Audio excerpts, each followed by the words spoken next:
Welcome to Hope for Survival YouTube. Thanks for tuning in.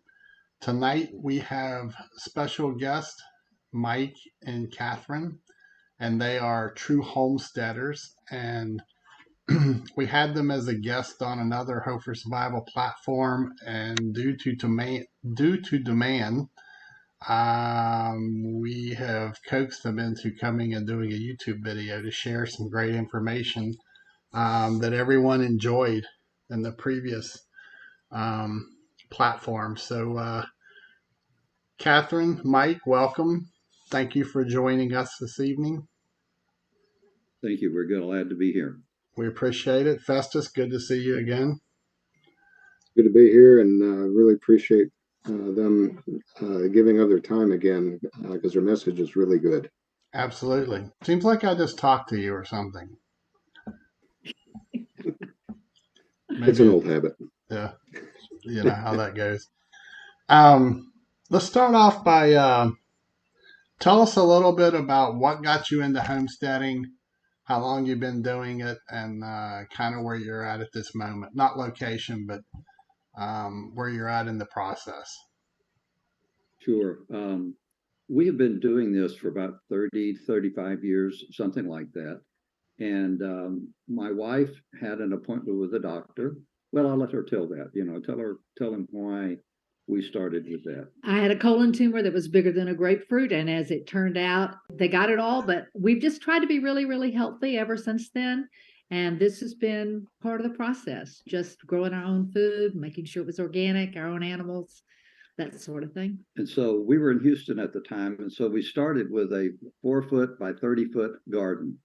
And that's all we had in our yard. If you've had a house in Houston, you know how small they can be as far as the yards. And so we went there to about our next house. We had about 3/4 of an acre. And so we expanded our garden then.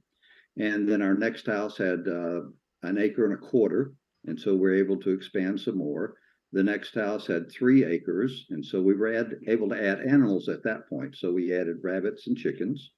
And then our next house had 5 acres. And so we were able to add some animals, chickens, ducks, sheep. And then we added 17.5 acres to that. So we have 22.5 acres now. And so now we have beef cows, dairy cows, pigs, goats, ducks, chickens. That's it. And I think that's about it. Plus we have 2 greenhouses. We have a 20 by 60 foot greenhouse and a 32 by 68 foot greenhouse, and plus about 1 acre garden on top of that. So it keeps us very busy. And the reason we do this is when my wife, the doctor said if you were to eat organically, then she would probably be much better off. And so we tried that, and it was just too expensive for us, frankly. And it was hard to get at that time, 30 or 45 years ago. That was not the thing. And so that's one of the reasons that we began to grow and to eat the way we do now. Well, you look mighty young to have been at this for the time that you said 30 plus years. So there is something to growing your own food and eating organic. Absolutely. I think so. Yeah. Yeah, we agree. I mean, our doctor tells us that we're the healthiest 70s. We're in our mid 70s, and so he said we're the healthiest 70-year-olds he has. So That's awesome. That's a great testament in many ways. Yeah. Food and the work's a good combination. Yep. Yeah. Healthy eating and healthy living. Yes. Yeah. And I think if you, I will have to throw in a spiritual element here. Yes. If your joy is in the Lord, and you are, and you can count it joy when you encounter various trials, that makes a big difference in your stress level. And so both of us are believers, and we want to walk with God, and we praise Him for what He's done and just the opportunities to serve Him every day. Yes. It appears it's been very fruitful. I hope so. Yeah, absolutely.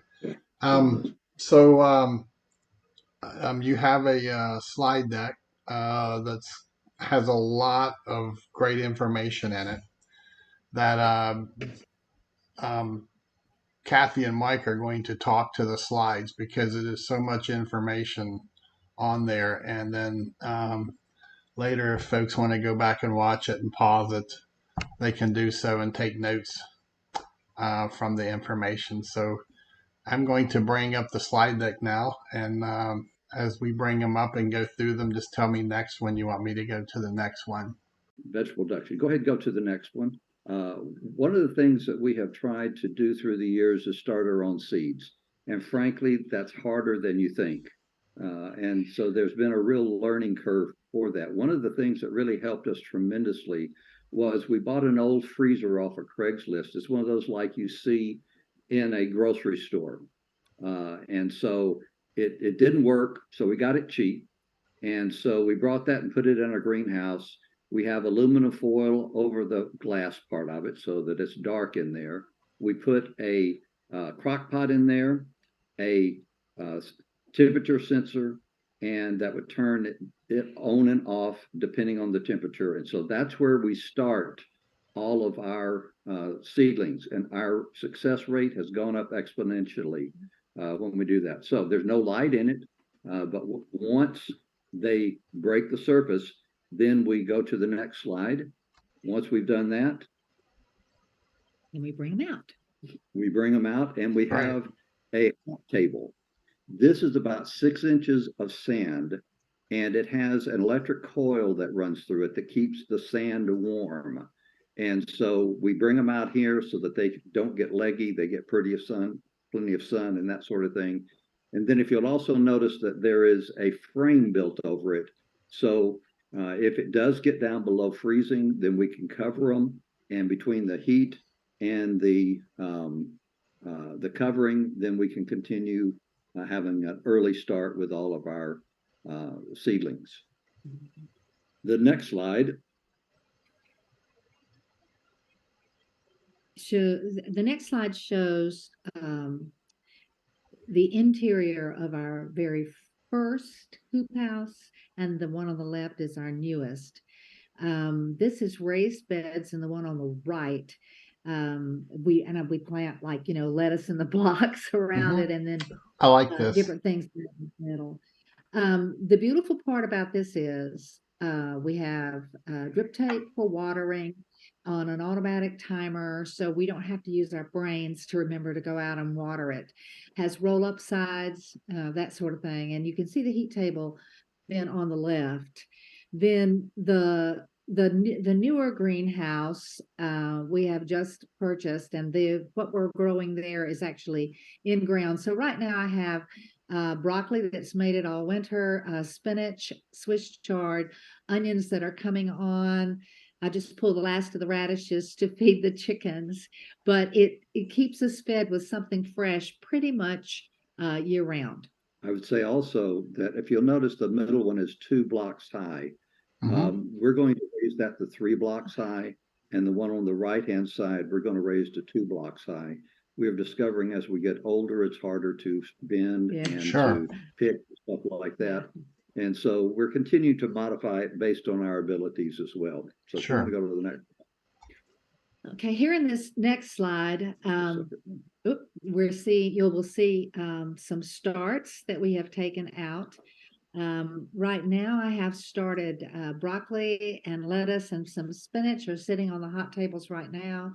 Tomorrow I'm going to put some lavender in the chamber to hopefully get them to germinate. What you see on the right are row covers so that we can extend the season with some sandbags on them. So what we do is, because it does get down really cold here, and we got down to 5 degrees this year, and I managed to keep everything alive without heating the hoop house by using 2 additional layers of plastic and also this row cover Agribond inside of the greenhouse itself.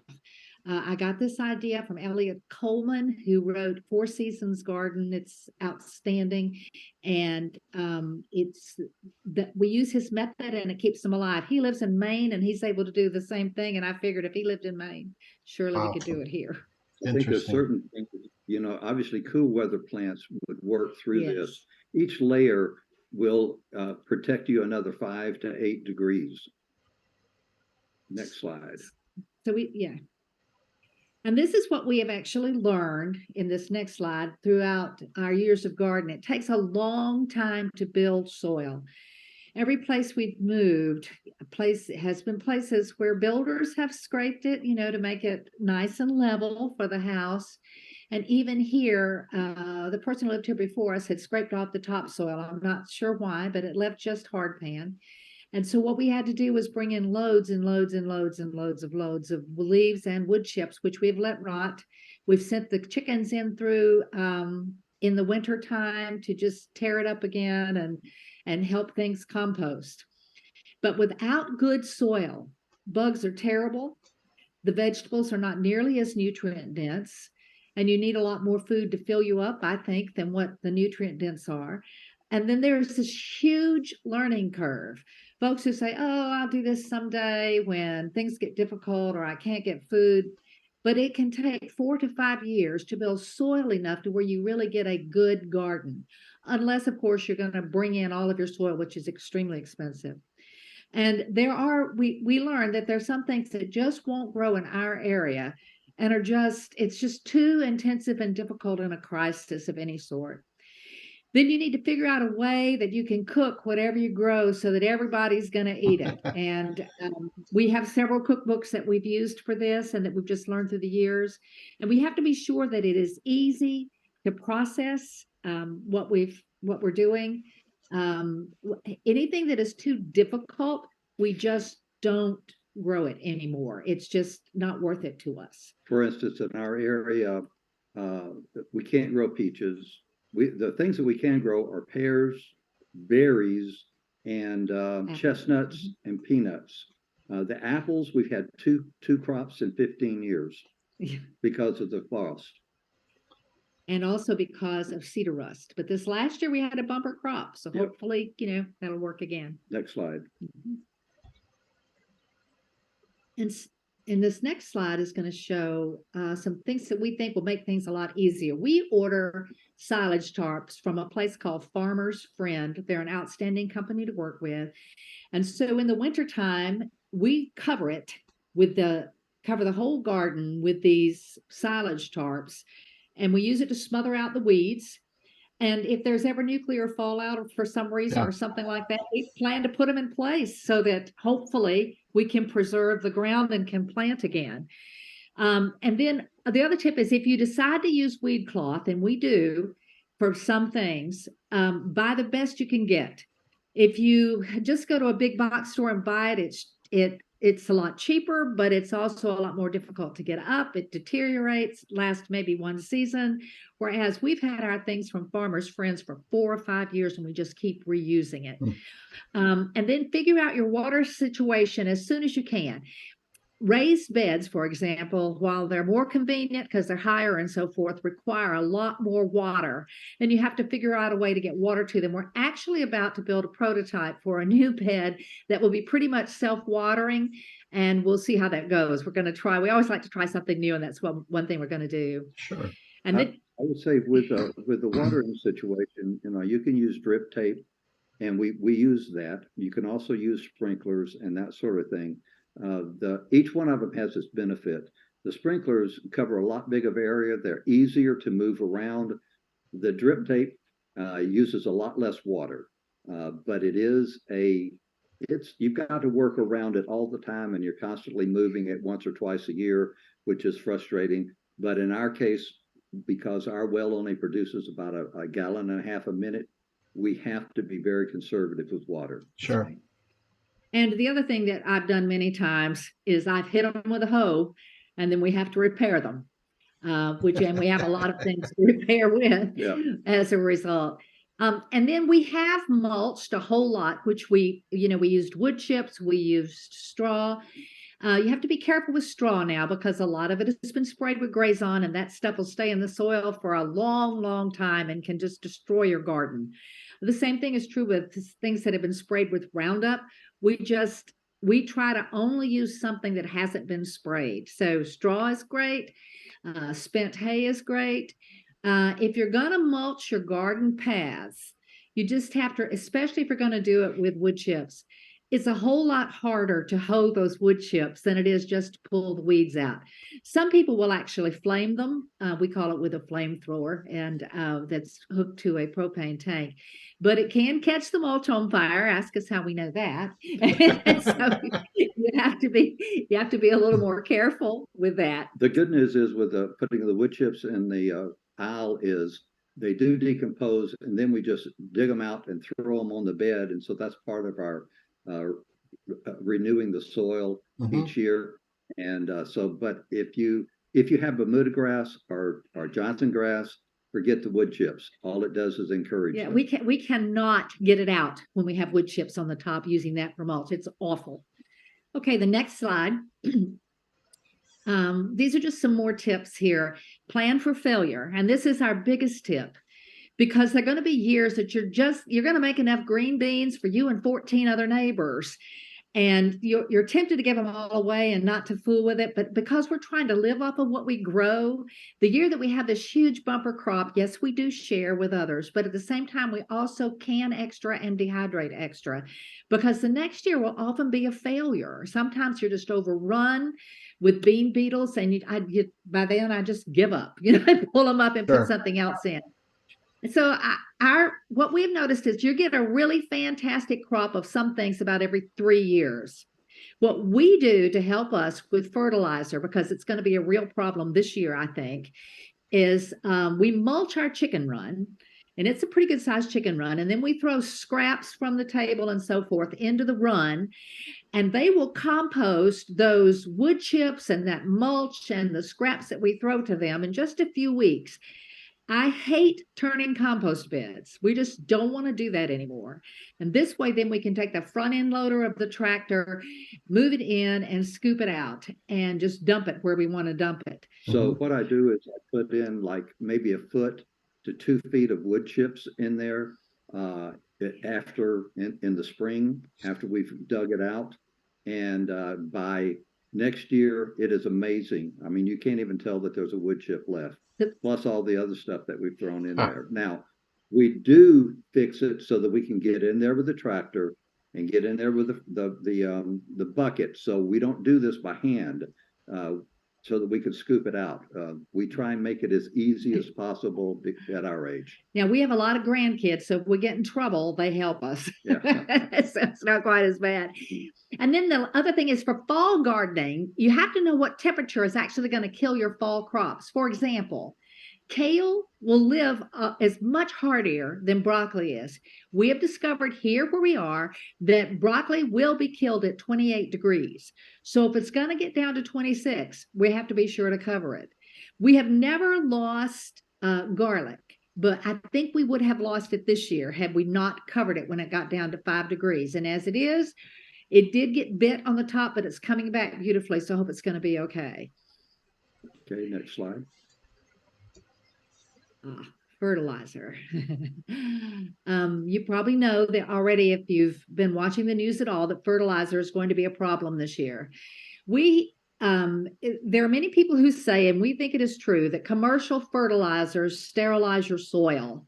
And so in the long haul, we're actually stripping the soil of life that we want to give them. And should the supply chain fail, I want as much fungi, I want as much bacteria and all of those things in my soil to help break down whatever is trying to be composted. I want a lot of earthworms in it. I want things that are going to work it. So we try to only use compost and sometimes organic fertilizers, which we have bought ahead.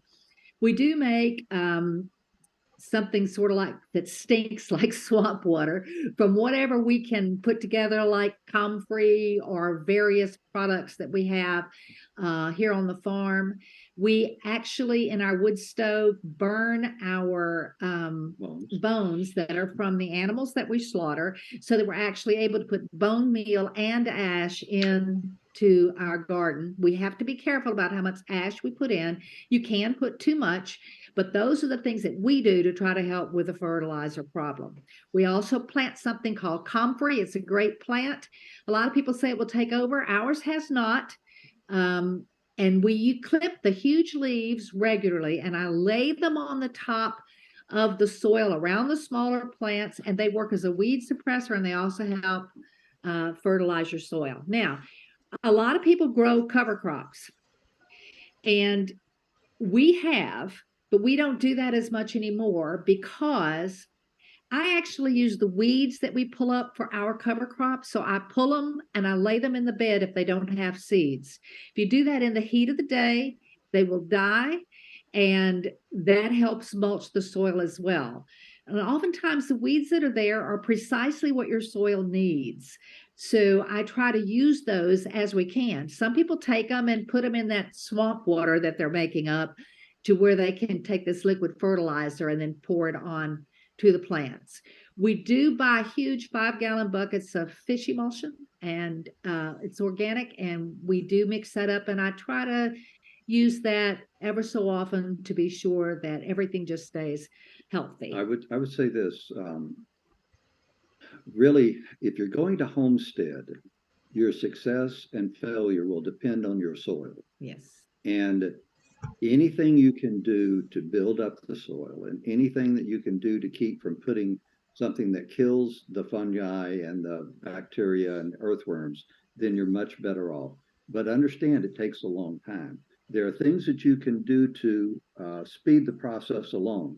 For instance, when we moved here, literally I had the biggest Troy-Bilt tiller that they make, and it was bouncing off the soil. It was like a brick. It was so hard.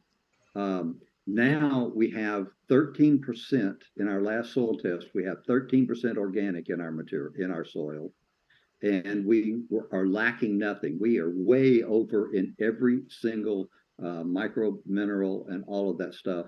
And when you dig down, you get hundreds of earthworms. But it's time. And I think that's the thing people don't understand. Time. Start building your soil immediately when you get there. Start putting inputs on it, because your soil, particularly here on the East Coast, has been stripped of its minerals.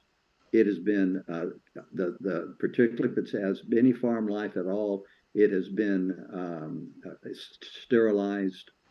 And so it's going to take a while for you to build your soil. I would say this: if you are concerned about the future and you don't have time to start a garden or even to be growing a garden right now, then go ahead and set aside a garden plot. Go ahead and put weeds on it, put chips on it, put anything that you can on it to begin to let it decompose, to compost, and to build that soil. Throw your ashes out there. Anything, old logs, just anything to build up the organic material in there. Go ahead and move to the next slide. And then we have a list, is what this slide is going to say, of the basic items that we think we should grow in our area and that we know are sustainable for us, because we're trying to grow most of our own food. We know for sure that we need green beans, limas, peas.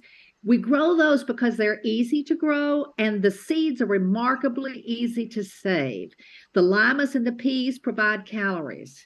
I will say this: it takes forever to shell peas. So Mike built us a pea sheller from the internet. He got the plants off the internet. The Canadian, it's a Canadian plan that their agricultural department put together, and it is a really good pea shelter. Works so well. And then I bribed the grandchildren to help with the limas, and they do. Then lettuce, spinach, kale, radishes, and Swiss chard are things that we grow in the winter. We don't like kohlrabi, so we don't grow it. And these all have seeds that are easy to save.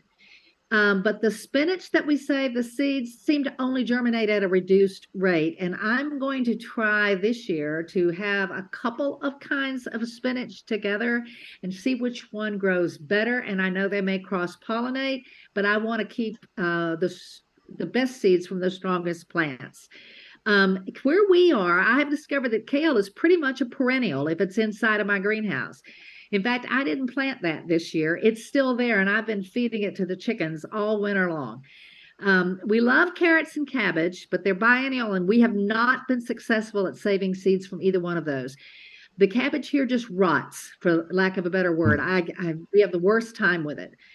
Tomatoes and peppers, both are simple to save seeds from, and so those are things that we grow as well.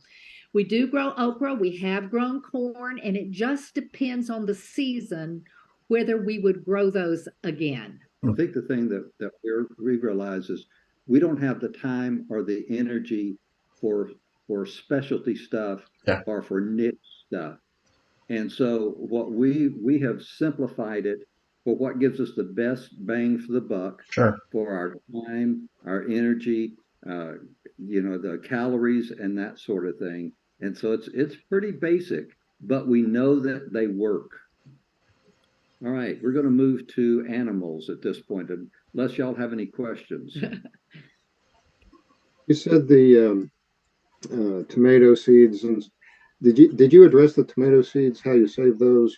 Yeah, Yes. what we do is we slice the tomato, and basically we mimic nature. We slice the tomato, and we fill a pot full of soil, and then we just lay the tomato slices on the top. We let them dry over the winter, and then we start watering again, and you get hundreds of little tomato seedlings that will come up. I'm sure you've seen that in your compost pile. If anybody has composted tomatoes, they're going to come back up. Yep. Yes. Now, the issue is, obviously, if you're growing a hybrid, you won't get true to form. For example, we absolutely love sun gold tomatoes, but they are a hybrid, so I can't save those. You probably could, but you're not going to get a sun gold tomato. So I do order those seeds almost pretty much every year. Sometimes where I left them in the greenhouse last year, they just came back and I just let them. But you're really not supposed to. You're supposed to order more seeds. I keep doing that because we really like those. Now, when you slice them, you need to put them in a dark area where it doesn't totally dry out, and so that they won't start sprouting early. Yeah. So I'm about to get those out in another week or two and put them in our greenhouse because I want my tomato plants to be good size when I put them out. Now that means that should we get a late frost in April, which we have, and we've gotten it as late as May, that means I have to keep those in good sized pots in my hoop house, and I have to be able to keep them warm and covered in the event that happens. And I just don't put tomatoes in the ground here anymore until at least the end of the first week of May, just because of that, where we are. Any other questions about vegetables? For the amount of food that you're growing, that you need, about how many tomato plants per year are you running? Do you really want to know? For canning, I plant 100 at least. Okay. We have planted up to 250. Yeah. Wow. Depending on how big the family, what the family's doing. Mm-hmm. But it's between 100 to 150 on a normal year. Right.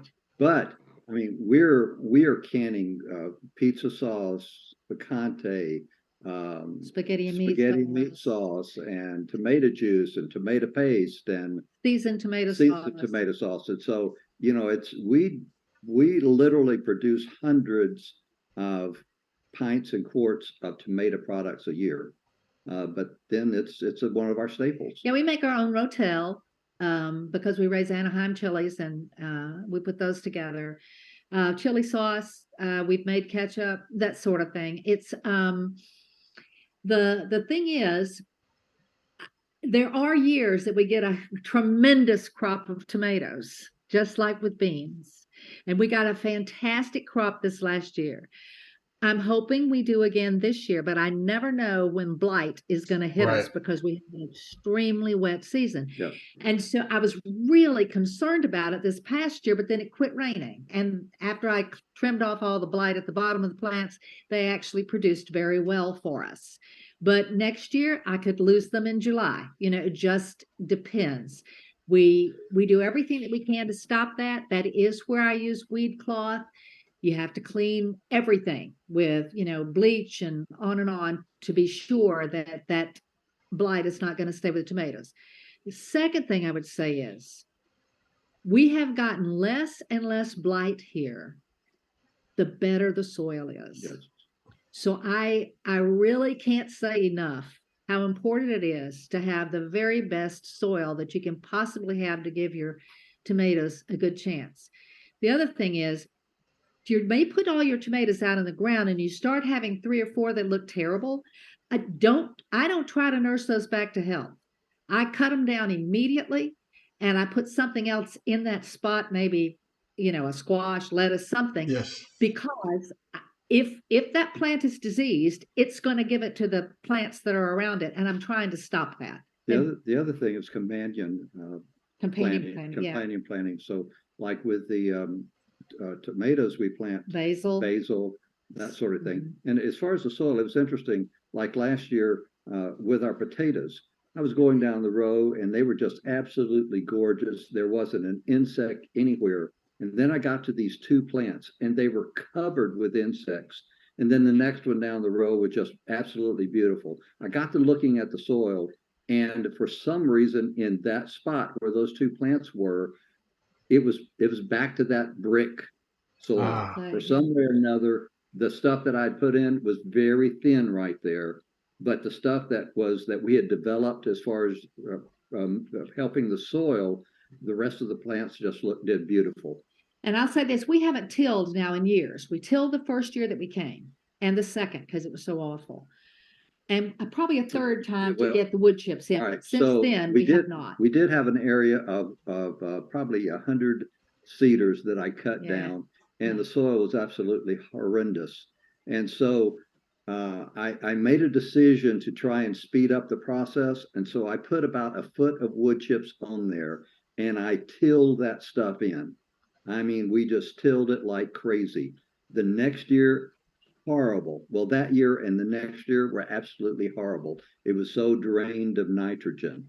But the third year, it was like boom, it was there. And so it was a 3-year process, but it probably saved me 3 to 4 years down the road by getting there sooner. And so sometimes you do that when you're first starting out just to get a faster start. Yeah. Do you? I've heard farmers and homesteaders talking, and I've read as well, but because of the bulk in what you're growing, do you rotate? For example, like tomatoes this year and next year, and then you move them to another area? Oh, yes. Yes. Mm-hmm. I try to wait 4 years before I put tomatoes back in the same place. And I don't put them where potatoes were the year before. Just because our soil has been so poor. Mm-hmm. There are people who put them right back in the same place and they do fine. But they're also adding fertilizer and stuff like that to it. Ours is more natural and it's longer. It's slow release and it builds up over time. And so their approach is a little bit different than ours. I'm trying to do this as easy as I can. Anything that takes work, this is a lot of work, don't get me wrong, but anything that takes extra work, we're trying not to do that. Yeah, for instance, we have a source for non-GMO corn. And so in our setup, it just doesn't make sense for us to grow corn. It's too intensive, takes too much, it sucks the life out of the soil. And for what we can produce, we can buy what we could produce for $20 to $50. Sure. So that's one of those things where it's better for us to get the non-GMO corn and just buy it for what we can produce it for, because we can get a better return on growing something else in that soil. Mm-hmm. Excellent. That doesn't mean I don't grow it though periodically, because I just love sweet corn. All right. Anything else, Festus? Yeah, well, what strikes me is, they're working hard and have for a long time, but they're working very smart, and they are actually really running a business. They're concentrating on productivity and reducing labor. Yes. Yeah. And so that's and it changes. I mean, when we had all the 11 grandkids here and they were helping us on the farm, we were growing different things. Mm-hmm. then this year it's just the two of us. And so we've had to adjust to that. Sure. It's very demanding physically, time, Mm-hmm. you know, and I'm sure there's some stress to it as well. Sometimes we just let it go. Now, we're old enough to where we just let it go. And the thing is, we get to a point where it gets too hot and we're tired. And so because we have the greenhouses to help extend the season, I'm not as panicked about Right. having enough food in the pantry. Instead, hey, okay, it's seasonal now and it's time for broccoli, and that's what we're going to have. Or we're going to eat squash that stores until December or so. Mm-hmm. I have a tromboncino squash in the root cellar right now that is from last summer, and it's still pretty good. I'm going to probably feed it to the chickens tomorrow, but that's, it'll make it. And we have to think through what's going to last so that we aren't going to have to come up with something brand new. Right. Spring can actually be almost the starving time. And the reason is it takes a long time for everything to get growing here. I don't really start harvesting well from what I've put in the ground until the end of May or June. Right. So whatever I have stored is what we're going to eat on while I'm planting again. Of course, that doesn't mean I can't eat things that are coming up. In my greenhouse, I noticed today I have some lamb's quarters, so I'm going to mix that with some of our spinach probably tomorrow night. And then we have, chickweed is coming up early now in the greenhouse, whereas it hasn't started coming up in our garden yet. Of course, it may, as warm as it's getting now. But you can use, some of your foraged things too. But for the most part, it's storage in the spring that we eat on. I think that's one thing that people don't think of if they're thinking that, if a disaster happens and they're going to eat off of their garden. They're counting on the garden much sooner than it's actually going to help them. Especially they've never planted anything before. They don't know their soil. They don't know the seasons. Mm-hmm. And when you tell them, well, you better have enough food for 2 full seasons, because if you have the impact of lack of ability versus nature, right? You better have secondary means to eat.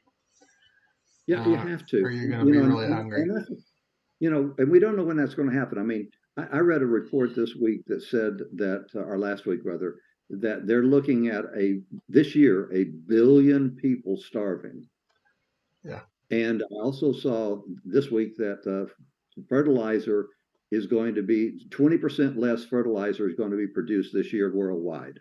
Can you imagine what that's going to do to the harvest? Yeah. And so there's some tough times coming. And so I hope people are thinking about that. Yeah, the competition on the global market for these resources is the last 2 years. I mean, it was expensive and very competitive. Yep. And when you see the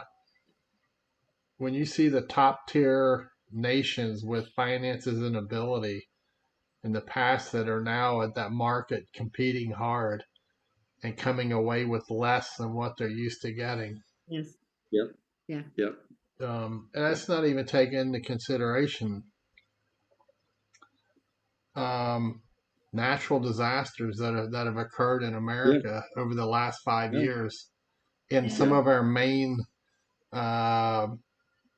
growing cattle farming, from Iowa to California, Texas. Folks, they don't, for whatever reason, they just don't pay attention to it. They can tell you they know that there was a drought, but they can't tell you how it's going to impact citizens. Yeah. Which leads us to the next one, which is animals, because if you think you're going to feed yourself off your garden, you're kidding yourself. It's not going to provide enough calories or protein for you. Mm-hmm. And so let's talk about animals here. These are the birds we raise. We have Australorp chickens, and the reason we have Australorp, some people will say they don't like to raise those. We did not buy ours from a commercial hatchery. We bought these from a lady in the mountains who has been breeding them for years, and they are large birds. They will feed the 8 of us that live here at our house one well with sides. We also raise Peking ducks, khaki Campbell ducks, and then we have some guineas, but they are truly owl and fox fodder because they will not go in the coop at night. I will say this, the ducks will produce eggs in the winter fairly consistently compared to our Australorps that we do not put a light on. We let them live, try to live sort of a natural life kind of thing so that they can, make it. Uh-oh. Okay. All right. Then the next slide, we're sorry. It's okay. Is our housing. And I keep 3 different groups of birds. And the reason is I use them for different things. Our birds are true workhorses for the for what we do on the farm.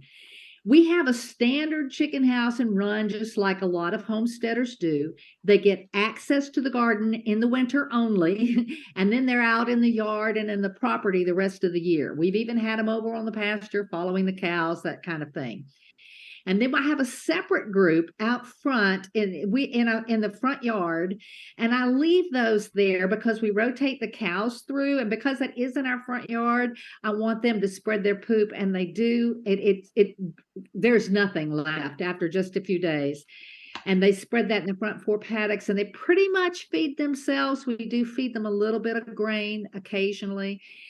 And then I have another group that lives with the pigs for parasite control, and they live in trees. They actually live in with the pigs in their shelter. We don't usually collect their eggs. The pigs do eat them, which is just fine for us.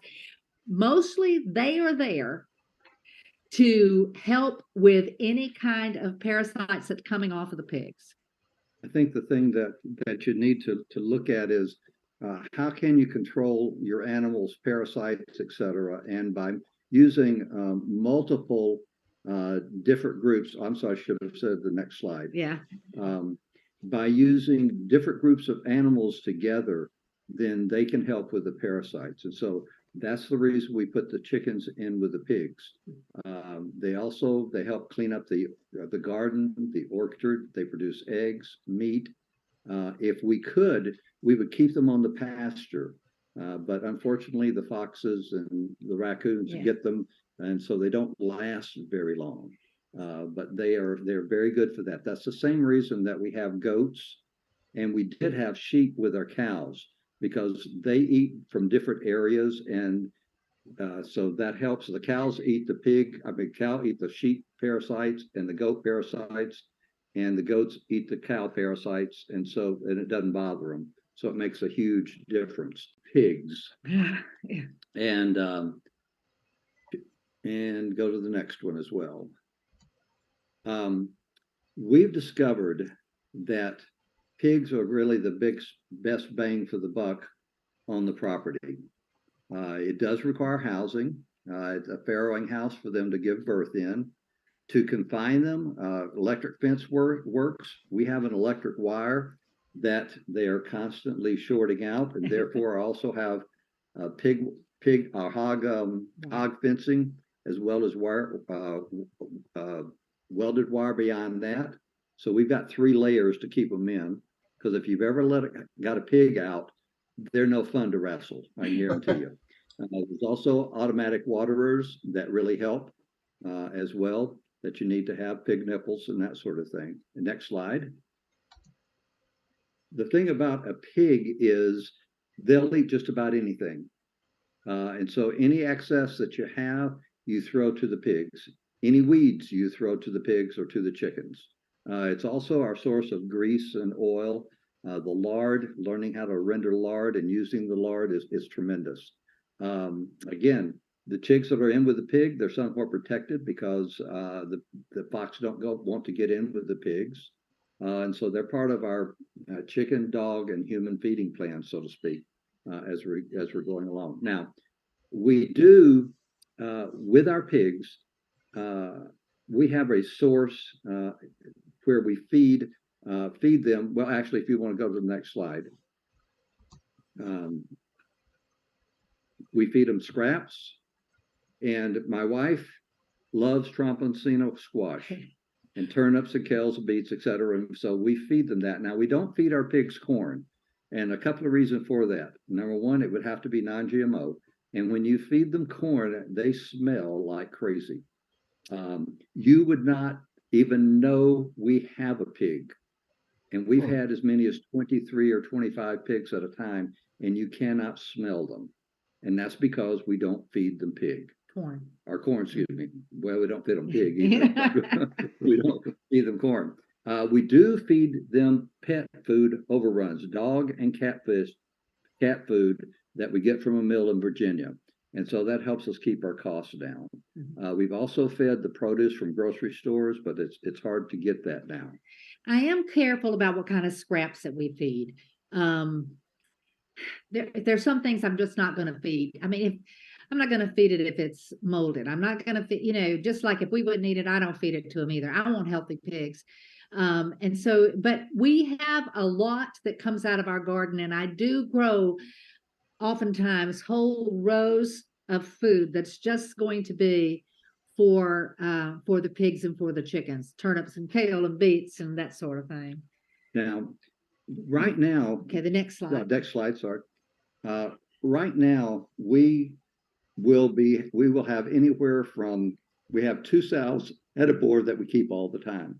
And then we could have up to 25 pigs during the year. Now, we can do that right now because we do bring food in to them. If we lost that source, we would definitely have to downsize the number of pigs that we have.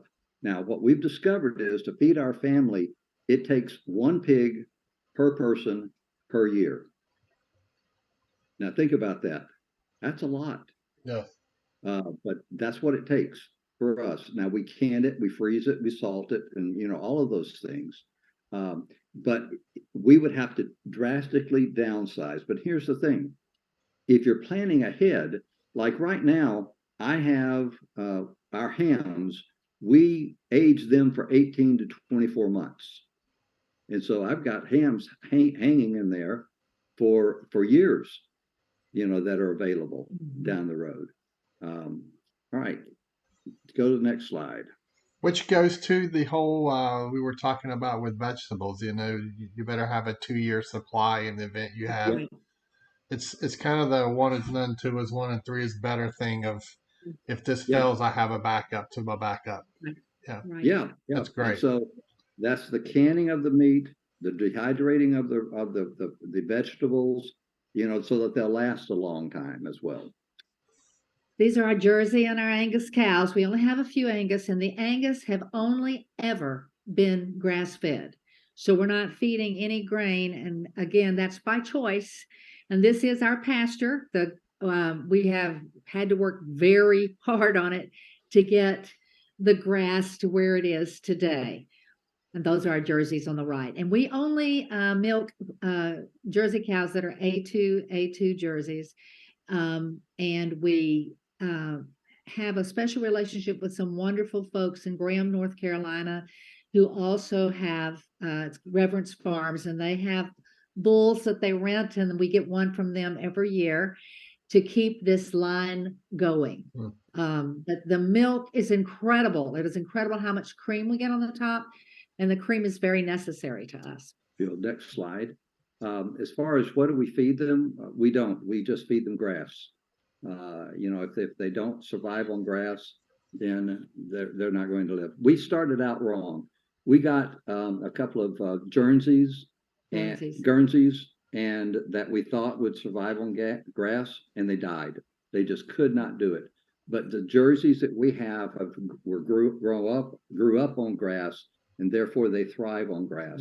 Now, we do bring in hay, but if we had to, we could downsize the herd, and on our 22 acres, we could keep a dairy cow and some beef cow and simply rotate them enough and stockpile grass and be able to feed them all year long just on grass that we stockpiled. So next slide.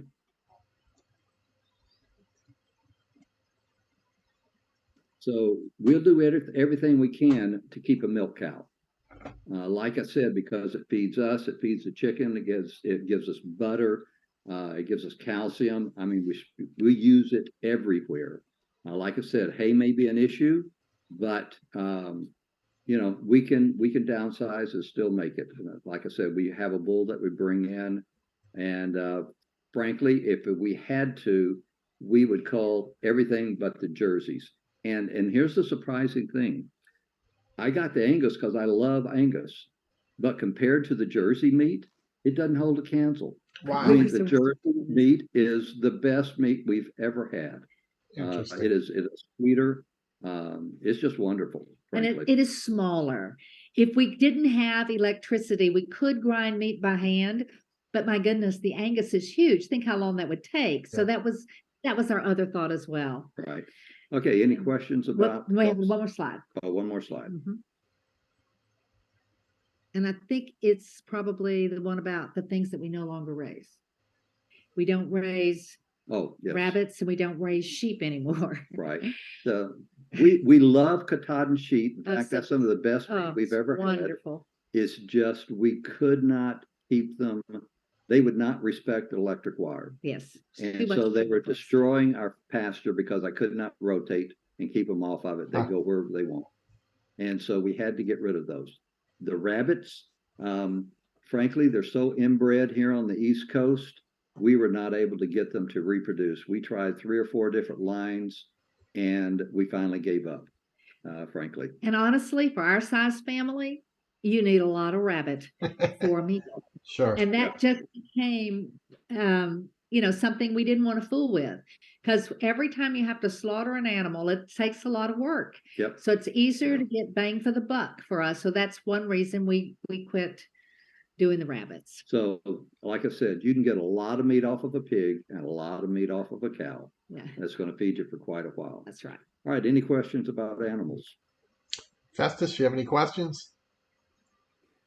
Going back to the pigs for a minute, you said if you feed them corn, they really smell, but if you don't feed them corn, they don't.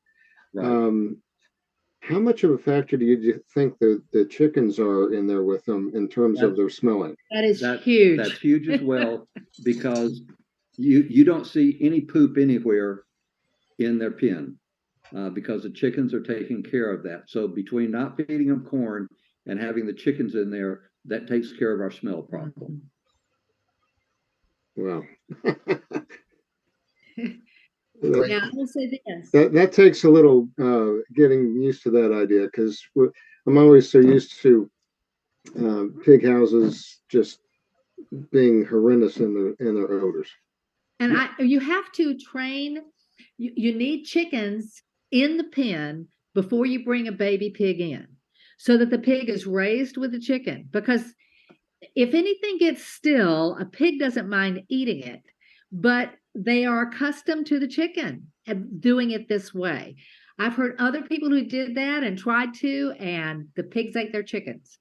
That has not been our experience, but again, they were raised with the chickens being in there. I mean, they ride on their backs. I mean, they eat out of the same trough and everything. Yeah, so. It's amazing. Yeah. So with the chickens, when you do during the winter, do you let them free range? Like you said, they go in the garden. Is that free ranging? Yes.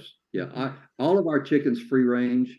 The only ones, and even the ones in with the pigs, they free range to the extent that they're within with the pigs and their compounds, that they can free range in there. And so, yeah, our chickens go just about everywhere, except we do have fencing that we can fence them out of certain areas. Generally. Now, occasionally we do have an escape artist, and we have an escape artist that today, if I catch him escape one more time, that chicken is history. Oh, because it's going after my blueberries, my brand new blueberries that I planted. So yeah. So I take it that chicken is named No. based on her reaction there. Yeah. Yeah, loser. We have moved that chicken everywhere imaginable because it's a hen, and I'm trying to keep all the hens because of the egg situation. But this one, I can't find where she's laying, and she's going to have to go. We clipped her wings. I'm hoping she's going to behave herself. So when your chickens are free ranging, do you have issues with not only ground predators but aerial predators as well? How do you deal with that when they're free ranging? Well, we have our entire property is fenced with 2x4 fencing. In other words, it's a very narrow gauge. We spend a lot of money on our exterior fencing. That's where we spent the money. And was on so fencing. there was thousands of dollars, but that has helped us tremendously with the ground predators. The aerial predators occasionally will lose something, but when they're free ranging like this, and with the dog, we have a Great Pyrenees dog that's out there with them. Generally, we haven't lost many. We had one time when we had them cooped into the pen, before we had a net over the top of it, we did lose some to a hawk. But since now they can get away. And the other thing that I've discovered is if they're a white, you lose the white ones before you lose the dark ones. That's interesting. And these are larger birds. Yeah. So when we raise bantams, we lost them all the time. But the Australorps are large that we have. Yeah. We had when we were in another city, we lost 33 smaller birds in one day to a family of hawks. Yes. Wow. And we had dogs there. I mean, on and on. Wow. People's dogs. But the biggest predator for our chickens has always been Dogs. the neighbor dogs. Yeah. And it's very difficult. We have another family in Hope for Survival that's been out of town for several weeks, and the neighbor's dog got in and wiped out her chickens. This is the second time in a year. Wow. So what the predator patrol or the police told us is that they gave us permission. But I just don't want to do that to some pet. So do you have any things helping the chickens in free range other than the dog? I mean, the dog protects. The dog, I guess, is trained to know what animals he's to protect, and others are pests, and he deals with them. Yes. Yeah. They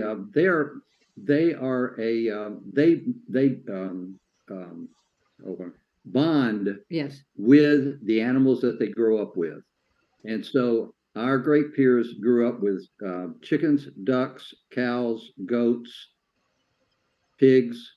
I'll tell you, the only animal they did not do well with were the geese. But geese are awful because the geese attacked them. And once that goose attacked them, that was it.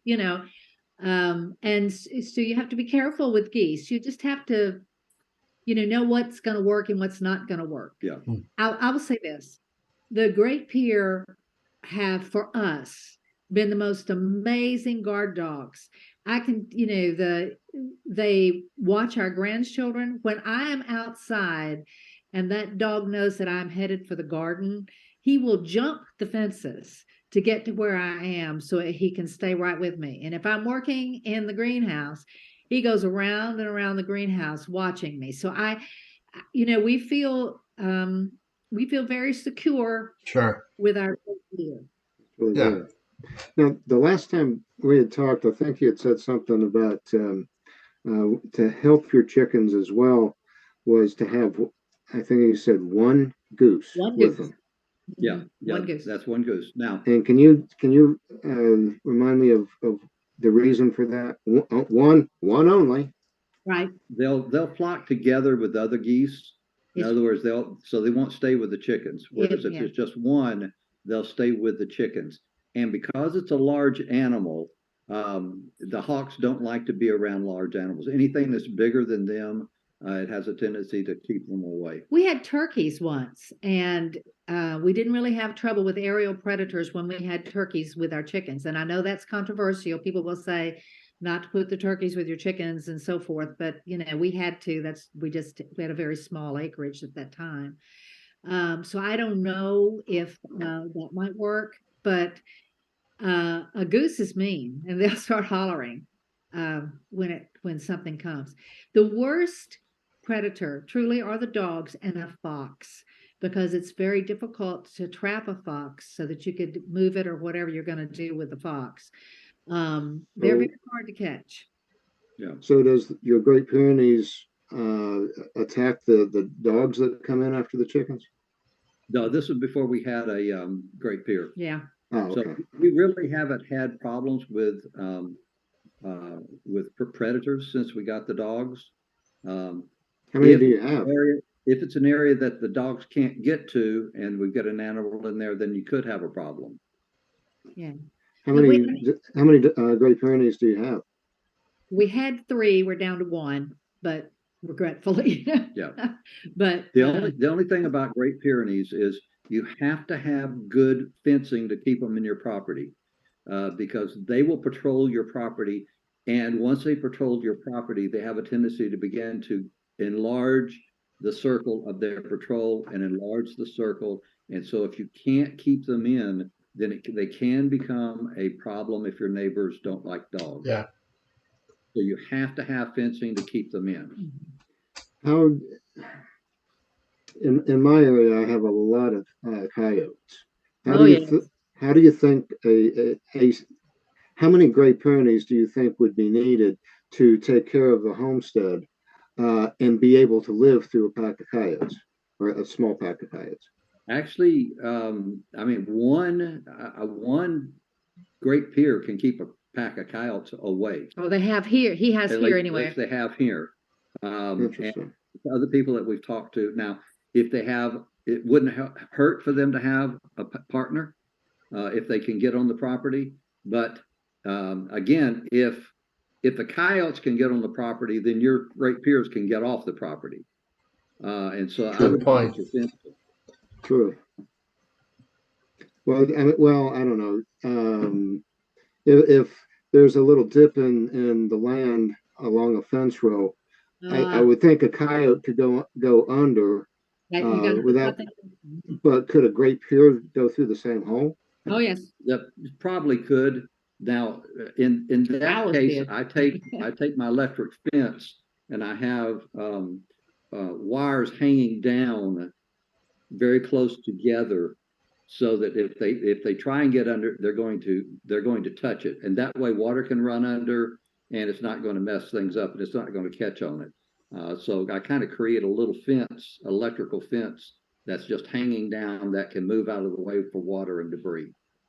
We've put, rebar, driven rebar into the ground in those places, things like that. It just, you constantly have to patrol your fence. That's the one thing about homesteading. You constantly have to check and fill up the holes.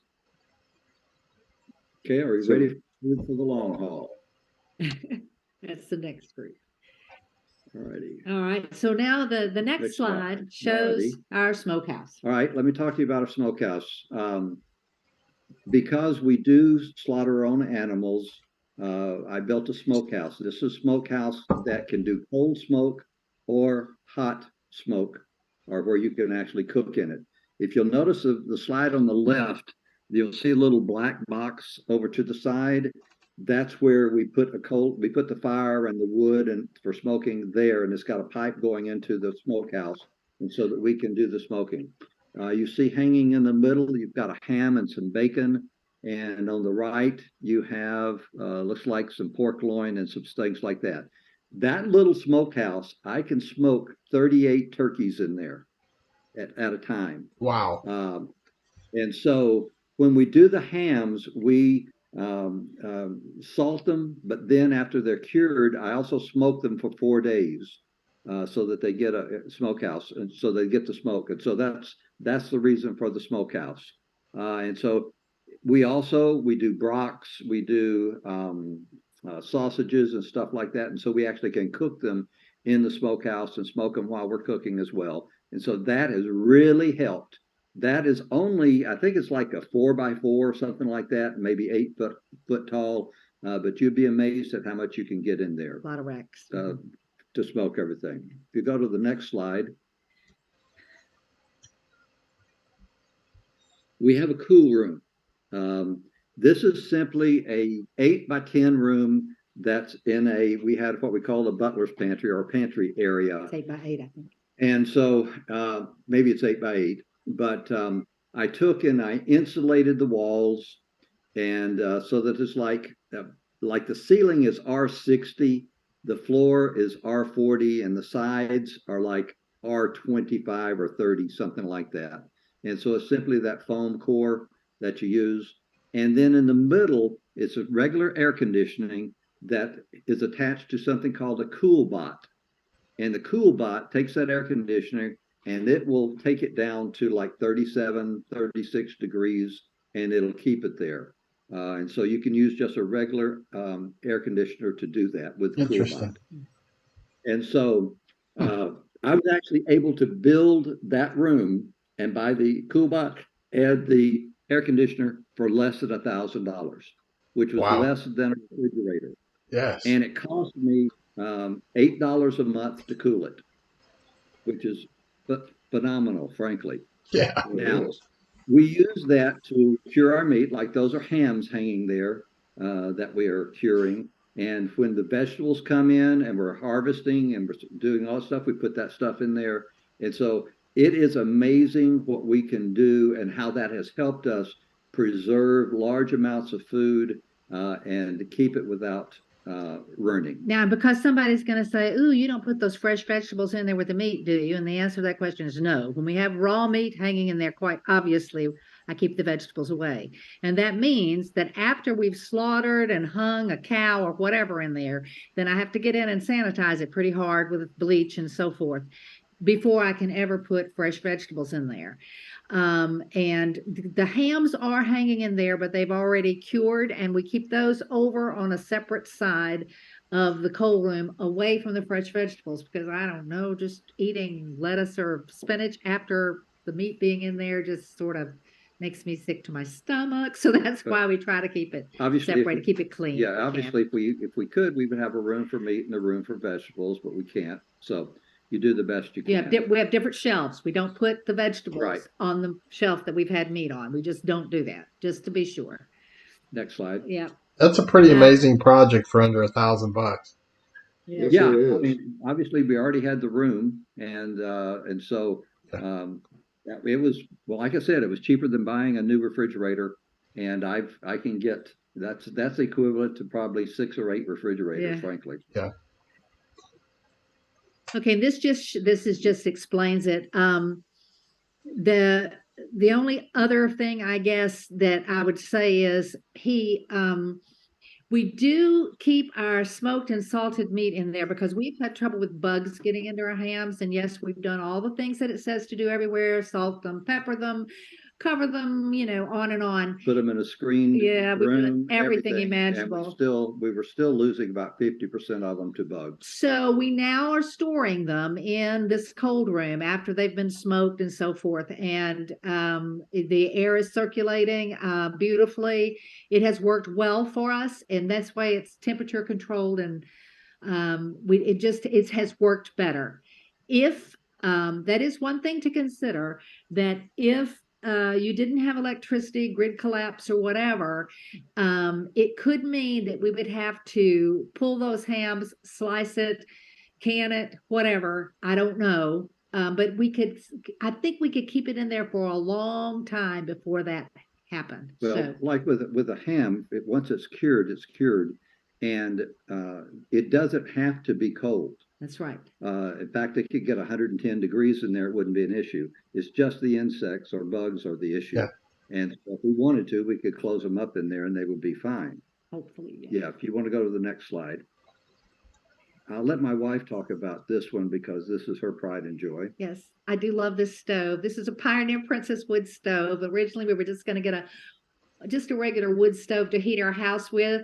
But this particular place that we went to get this stove, it was only a couple $100 more for the Pioneer Princess over the wood stove that I wanted. So we cook on it in the wintertime.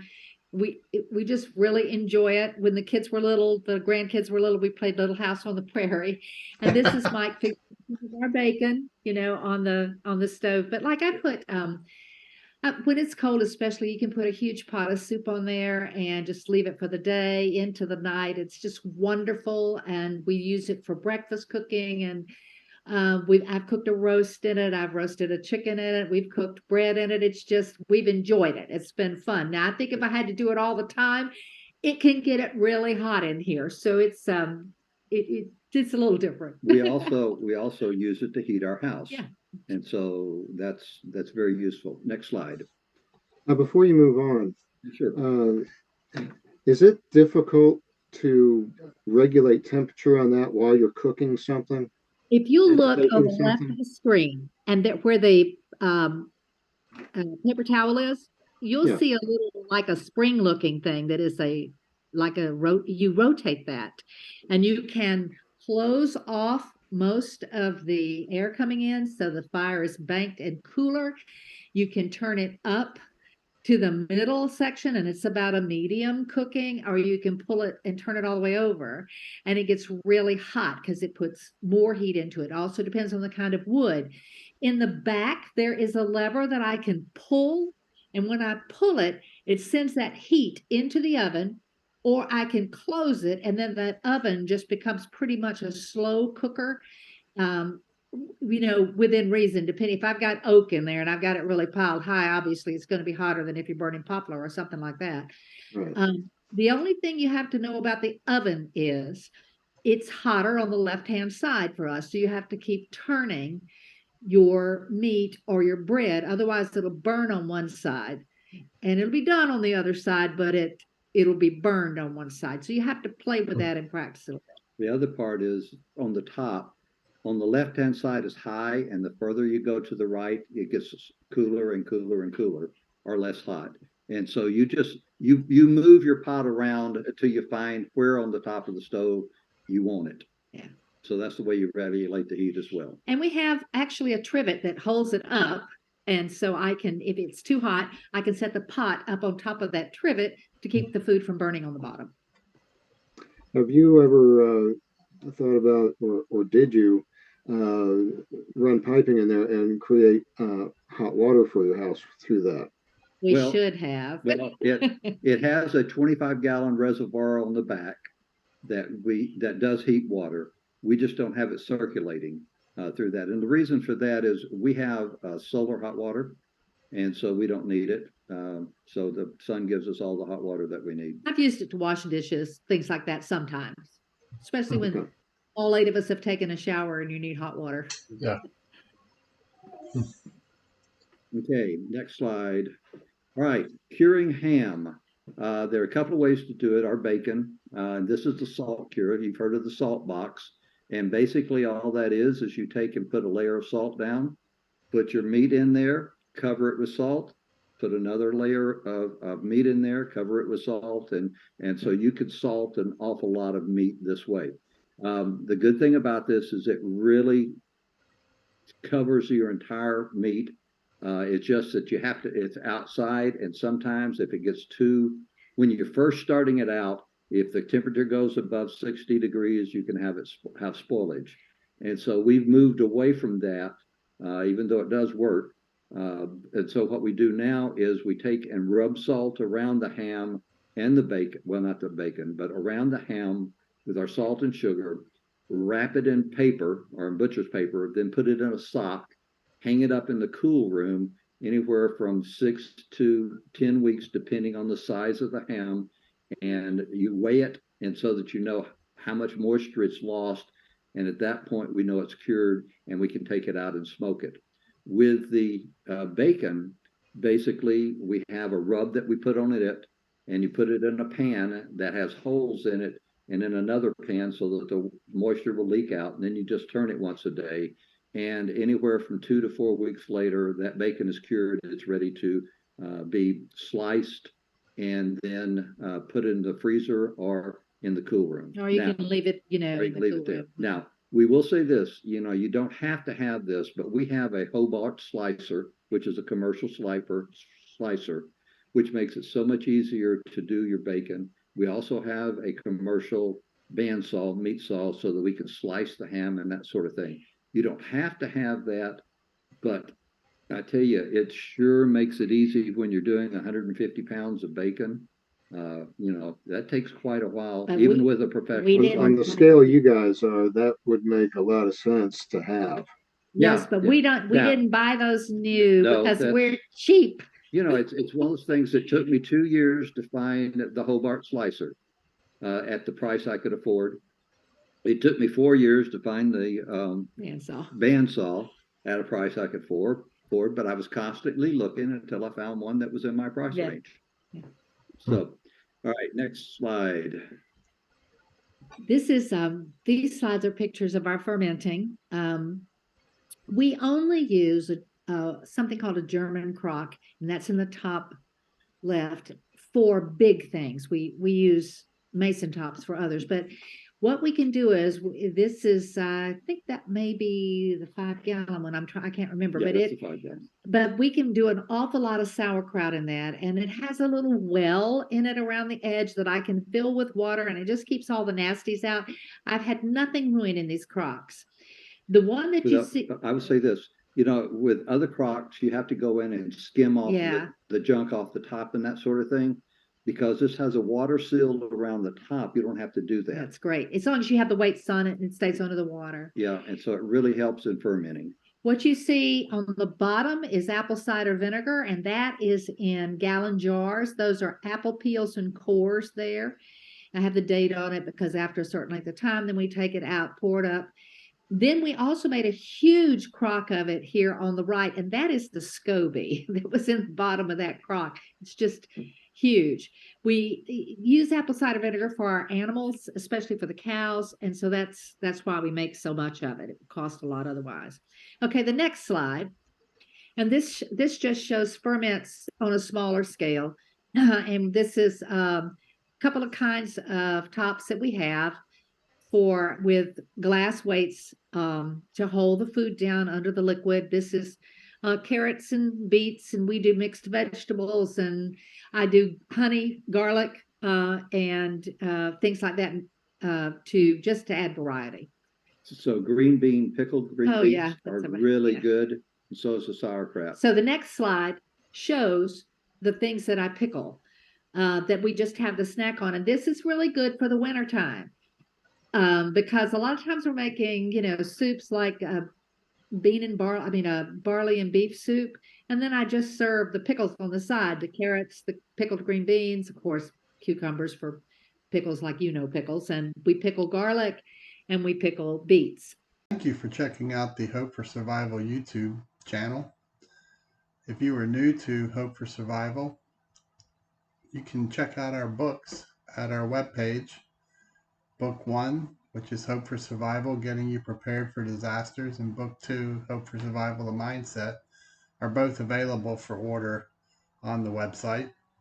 We also offer the Hope for Survival football stick, which is a memory stick set up as a digital filing cabinet with files already loaded on there for you to digitally copy items such as deeds, auto transcript for ownership, wills, living wills, loans, banking information, items that if your home burned down or you had some form of a disaster, you could have all your important papers already digitally filed on this stick.